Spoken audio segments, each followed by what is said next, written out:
The footage is still there. You can watch it today. A 1954 television studio, the light flat and institutional, a man in a dark suit seated with the particular stillness of someone who has learned to control what he reveals. His name is Richard E. Byrd, Rear Admiral, United States Navy, Congressional Medal of Honor, the most celebrated polar explorer in American history. He's being interviewed as part of the Longinus Chronoscope series, a respectable broadcast, not a tabloid program, not a fringe platform.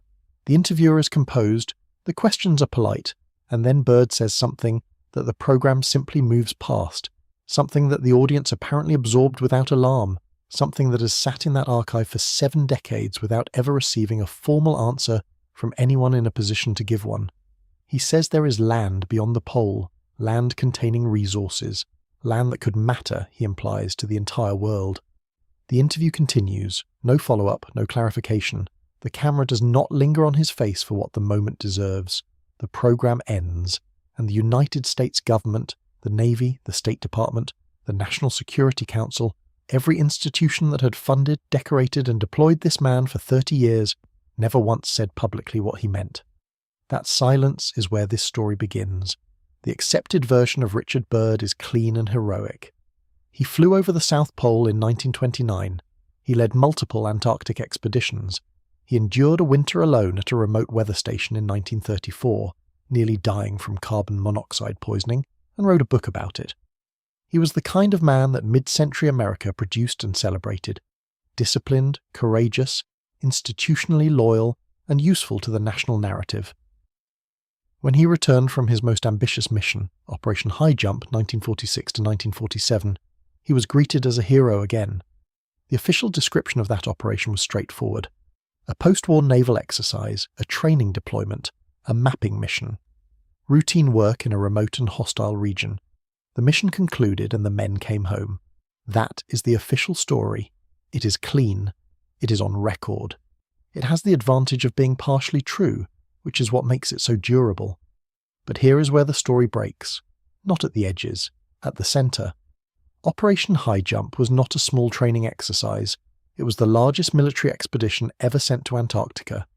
4,700 men, 13 ships, more than 24 aircraft, including a submarine and multiple icebreakers. The Navy committed resources to this mission at a scale that placed it among the most significant logistical operations of the immediate post-war period. For reference, the entire Lewis and Clark expedition crossed a continent with 33 men. Highjump crossed the Southern Ocean with 4,700. The proportionality between stated purpose, routine mapping, training, and deployed force is the first thing that does not survive scrutiny. The mission was originally planned to last 6 to 8 months. It lasted roughly 10 weeks. No complete official explanation for the early termination was ever released to the public. The Navy issued statements about weather conditions and logistical constraints. These were plausible on their surface. They were also never verified by any independent body, because independent access to Antarctica was not something the post-war world had yet developed a framework to provide. What the record shows is a mission of extraordinary scale that ended abruptly, with its findings classified, and its commanding officer giving a televised interview 7 years later, in which he described land and resources in directions that the official maps did not publicly account for. 7 years is a long time. Byrd chose his words carefully. Before the phrase, beyond the pole, can be understood, you have to understand what is actually beneath the ice it describes. Antarctica is not empty. Geological surveys conducted across the 20th century by multiple national programs have confirmed the presence of coal seams in the Transantarctic Mountains, iron ore formations in the Prince Charles Mountains, and mineral deposits across the continental shelf. Geological assessments conducted across the late 20th century suggested that the Antarctic continental shelf may contain significant hydrocarbon reserves, numbers that matter not as curiosity but as geopolitical leverage. The ice hides a continent that is not geologically inert. It is extraordinarily rich. In the years immediately before and after World War II, multiple nations understood this. Argentina and Chile both asserted territorial claims to Antarctic sectors during the 1940s. Britain maintained its own claim, which overlapped with both. Norway held the Dronning Maud land sector. Australia claimed a vast stretch of the eastern coast. The United States, notably, never filed a formal territorial claim, but it reserved the right to do so, and it maintained the largest operational presence on the continent. That combination, no formal claim, dominant physical presence, reserved right, is not a diplomatic accident. It is a negotiating posture. Highjump, read in this context, does not look like a training exercise. It looks like a reconnaissance and positioning operation conducted under military infrastructure and dressed in the language of routine science. The scale of the deployment makes sense not as training, but as comprehensive surveying. The early withdrawal makes sense not as weather defeat, but as mission completion. The photographs taken, the maps made, the resources located, the findings classified and returned to institutions that would not publicize them for decades. This is also the moment when the question behind Byrd's phrase begins to sharpen. When he said "beyond the pole," he was not speaking casually. He was the commanding officer of the largest Antarctic military expedition in history. He had access to data that the public did not. The phrase "beyond the pole," used in its most careful geographical sense, refers to territory on the far side of the South Pole from one's line of approach. That is the standard cartographic explanation. But Byrd did not say "beyond the pole" as a cartographic footnote. He said it in the context of resources, of importance, of something that would matter to the world. That contextual framing does not survive the cartographic dismissal intact. The maps make this stranger. The Piri Reis map, drawn in 1513 by an Ottoman admiral, depicts a landmass in the southern latitudes that bears an uncomfortable resemblance, in certain readings, to the Antarctic coastline. The Orontius Phineas map of approximately 1531 shows what appears to be a southern continent, sometimes interpreted as showing a coastline without ice cover. Both maps are in archives. Neither is suppressed. Historians and cartographers have offered standard explanations: projection distortion, accumulated sailor's lore, coincidental similarity, the tendency of Renaissance cartographers to speculate about a southern landmass that ancient Greek cosmology had predicted must exist for the Earth to remain balanced.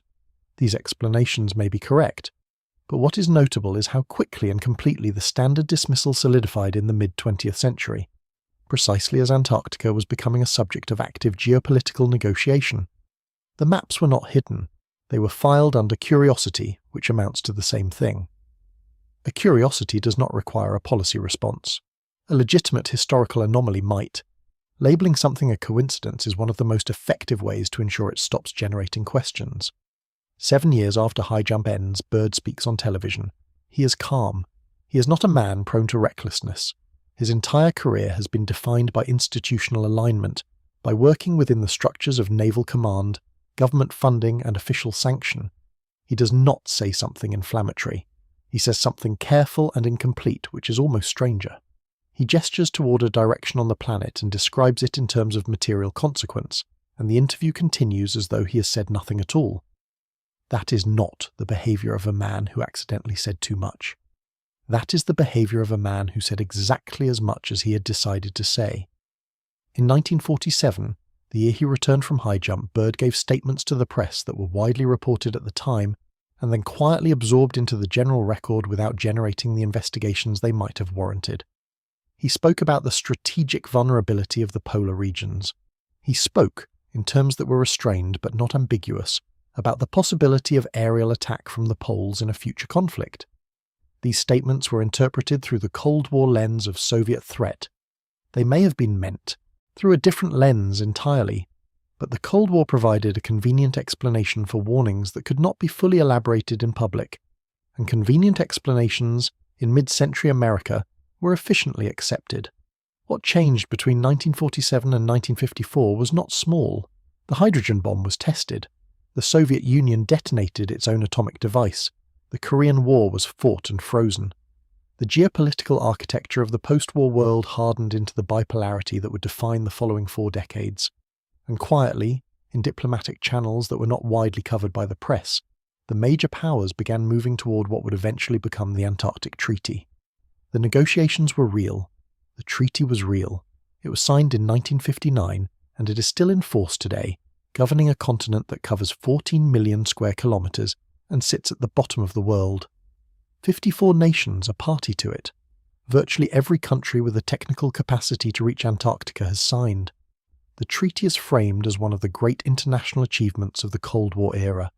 A preserved continent, a demilitarized zone, a commons held for all humanity. But here is what the treaty actually says, and does not say. It freezes territorial claims, meaning that no nation can acquire new territory in Antarctica while the treaty holds, but existing claims are preserved, not extinguished. It bars military activity, but permits military personnel and equipment for scientific purposes. It does not prohibit resource extraction. It defers it. The 1991 Protocol on Environmental Protection, which added a moratorium on mineral extraction, reaches its first review threshold, by design, around 2041. It is not a permanent prohibition. It is a delay. The question of who benefits from that delay is not a paranoid one. It is a structural one. Every decade of deferral is a decade in which the nations with the most advanced surveying technology, the most established Antarctic infrastructure, and the most complete classified geological records are consolidating their positional advantage for the moment when the question of Antarctic resources reopens. That moment has a date. The systems preparing for it do not publicize their preparations. This is what the story has always been about. Not a mystery phrase spoken by a tired old admiral, not a colourful line in a 1954 television programme. The phrase is only the doorway.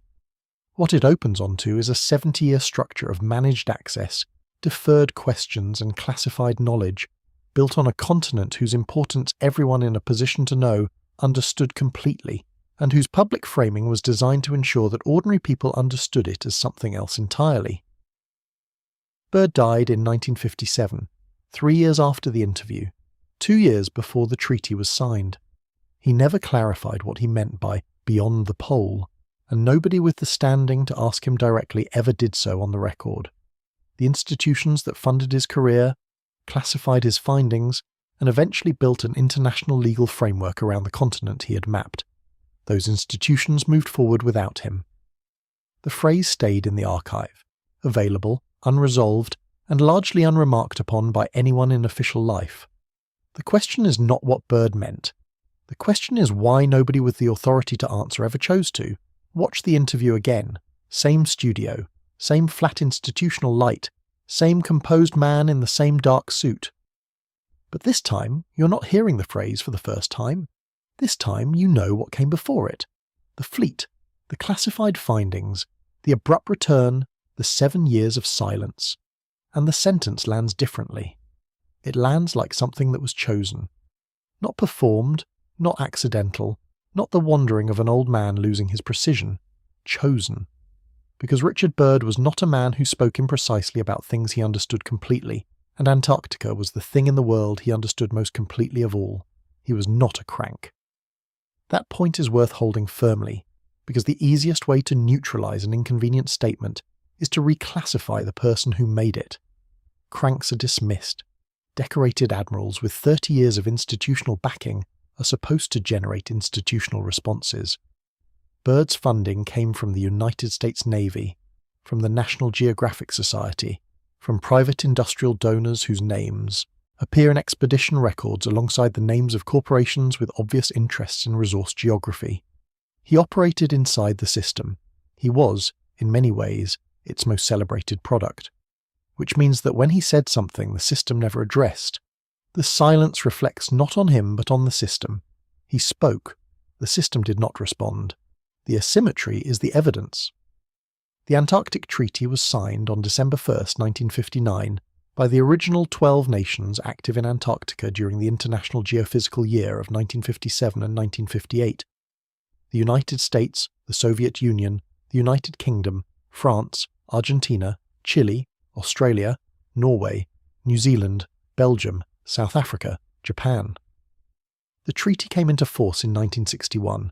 It was, by the diplomatic standards of the Cold War, a remarkable agreement. Two superpowers with ideologically opposed systems signing a binding compact about a piece of territory neither formally claimed. The official story describes this as a triumph of internationalism, a moment when science and peace won over militarism and competition. That version is not wrong. It is simply incomplete, in the way that all useful stories are incomplete. The treaty served simultaneous interests that had nothing to do with idealism. The United States and the Soviet Union were, by 1959, in active competition across every theatre of geopolitical significance: Europe, Asia, the Middle East, space.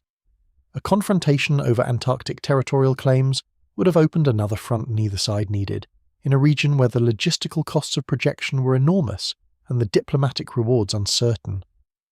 The treaty resolved this by freezing the question rather than answering it. No new claims, existing claims preserved but not exercised. Military exclusion except for science. The arrangement gave everyone a reason to sign and nobody a reason to fight, which is not the same thing as giving the world access to what was underneath the ice. The resource deferral embedded in the treaty's structure is not incidental, it is architectural.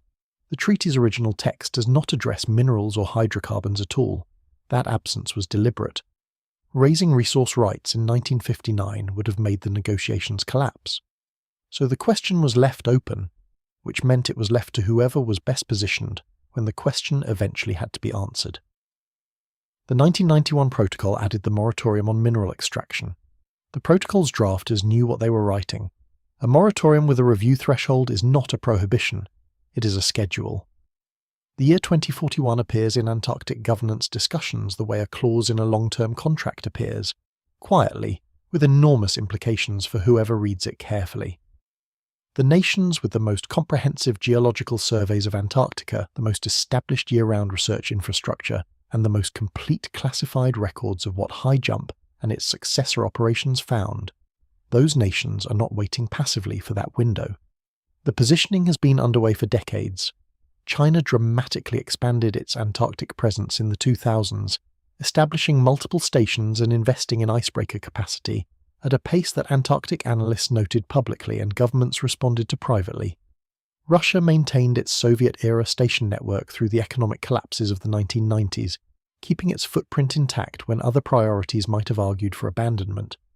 The United States kept McMurdo Station continuously operational, the largest Antarctic facility in the world, year after year, at costs that are not justified by the volume of published scientific research emerging from it.